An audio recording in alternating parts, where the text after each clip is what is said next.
जिसने जन्म लिया है उसकी मृत्यु निश्चित है। मरने के बाद आखिर कितने दिन तक आत्मा अपने घर में घूमती रहती है?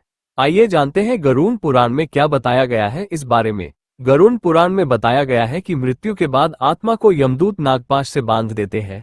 शरीर से आत्मा निकलने के बाद वह यमपुरी की ओर जाती है, फिर यमदूत उस आत्मा को उसके घर छोड़ देते हैं।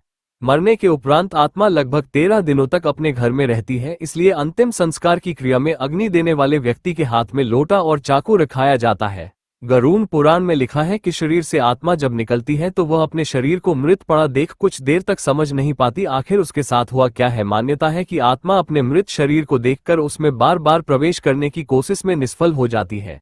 शरीर त्यागने के बाद जीवात्मा अपने परिजनों को रोता देख कुछ देर बाद वह समझ जाती है कि उसका जीवन काल पूरा हो गया है। गरुड़ पुराण के अनुसार चिता जलने के बाद 13 दिनों तक आत्मा अपने घर में ही रहती है और परिजनों से अपना दुख दर्द बताने की कोशिश करती है। चिता को अग्नि देने वाला उसके अगले दिन से ही मृत व्यक्ति के निमित्त शमशान घाट में घंट पानी से भरा मिट्टी का घड़ा बांधता है। ये घंट उसी जगह बांधा जाता है जहाँ मृत व्यक्ति का अंतिम संस्कार किया जाता है।